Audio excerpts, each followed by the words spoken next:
আসসালামু আলাইকুম। আপনারা শুনছেন সংবাদ শিরোনাম। শিক্ষামন্ত্রীকে প্রকাশ্যে ক্ষমা চাওয়ার আহ্বান নাসিরুদ্দিন পাটোয়ারীর।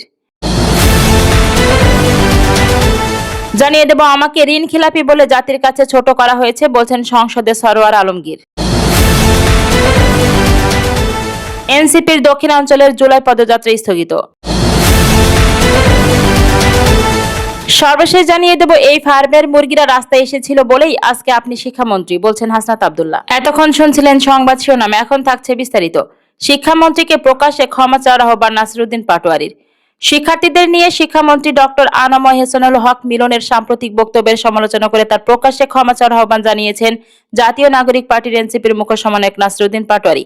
মঙ্গলবার 14 জুলাই বিকালে বগুড়ার দুপচাচিয়া উপজেলার সিএ অফিস বাস স্ট্যান্ড এলাকায় এনসিপির আয়োজিত জুলাই পথসভায় তিনি এই দাবি জানান। সভার দলের উত্তরাঞ্চলের মুখ্য সমন্বয়ক সার্জিস আলম সহ নেতাকর্মী ও সমর্থকেরা উপস্থিত ছিলেন। নাসিরুদ্দিন পাটোয়ারী বলেন, শিক্ষার্থীদের উদ্দেশ্যে শিক্ষামন্ত্রীর দেওয়া বক্তব্য অনাকাঙ্ক্ষিত। তিনি এ বক্তব্যের জন্য প্রকাশ্যে ক্ষমা চাওয়ার আহ্বান জানান। পথসভায় তিনি বিএনপিরও সমালোচনা করেন। তার অভিযোগ, দলটির নেতাকর্মীরা শহীদ রাষ্ট্রপতি জিয়াউর রহমানের আদর্শ থেকে সরে এসে ভারতের সঙ্গে সমন্বয় করেছে।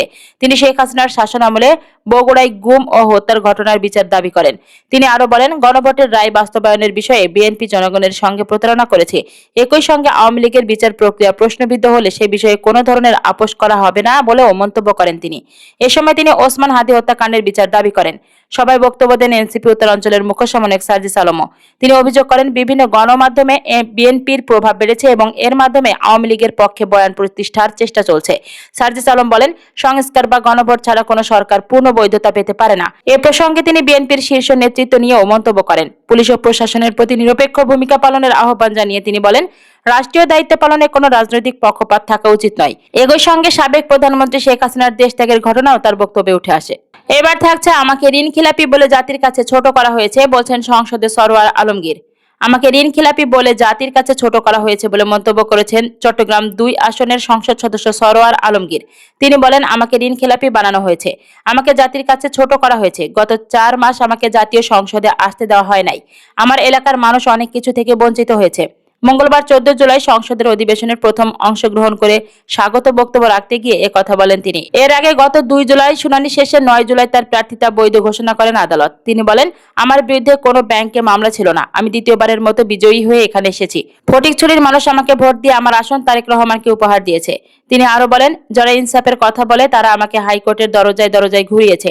ইনসাফের কথা যারা বলে তাদের প্রার্থী আমার চেয়ে অর্ধেকের চেয়েও কম ভোট পেয়েছিল। জনগণ যদি ক্ষমতার উৎস হয়, আমাকে আবার কেন হাইকোর্ট থেকে জিতে আসতে হলো, এ প্রশ্ন রাখলাম। উল্লেখ্য, চলতি বছরের 12 ফেব্রুয়ারি ত্রয়োদশ জাতীয় সংসদ নির্বাচনে ঋণ খেলাপির অভিযোগে চট্টগ্রাম 2 আসনে বিএনপির প্রার্থী সরোয়ার আলমগীরের প্রার্থিতা বাতিল করে নির্বাচন কমিশন। এ নিয়ে নির্বাচনের আগে প্রার্থিতা ফিরে পেতে হাইকোর্টে রিট করেন সরোয়ার আলমগীর।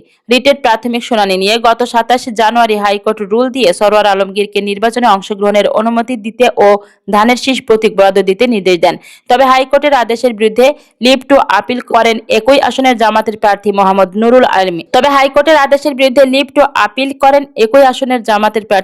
নুরুল আমিন।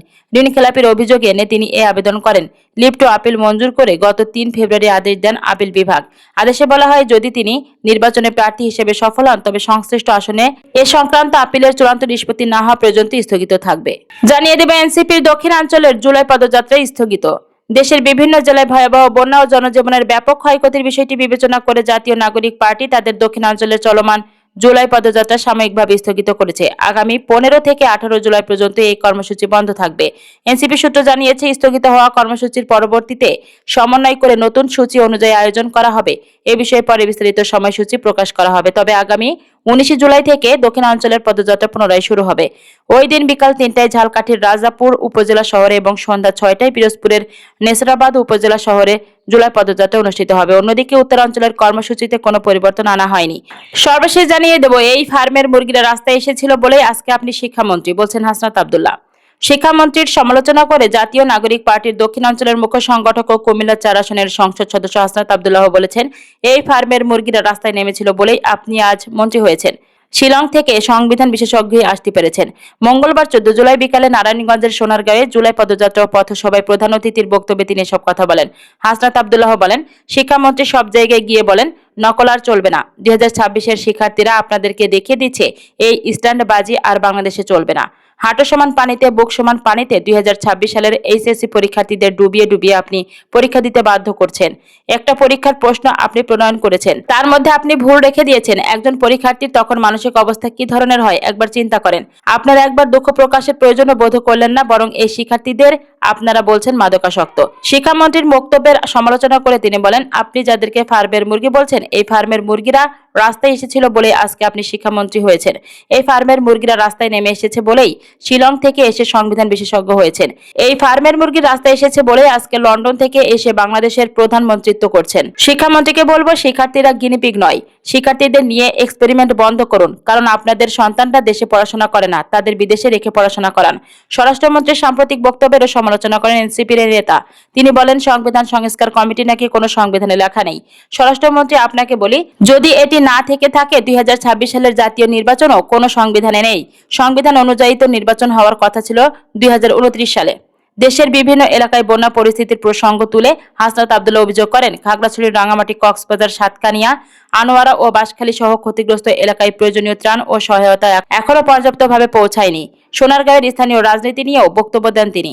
এ সময় স্থানীয় এক সংসদ সদস্যের ছেলের বিরুদ্ধে চাঁদাবাজির অভিযোগ তোলেন এবং রাজনৈতিক প্রভাব খাটিয়ে অনিয়মের সুযোগ না দেওয়ার আহ্বান জানান। এছাড়া গ্যাস সংযোগ, ভূমি দখল এবং চাঁদাবাজির অভিযোগ তুলে তিনি বলেন, এসব অনিয়ম বন্ধে কার্যকর ব্যবস্থা নিতে হবে। রাজনৈতিক পরিচয়ের আড়ালে চাঁদাবাজি চলতে দেওয়া হবে না বলেও হুঁশিয়ারি দেন তিনি।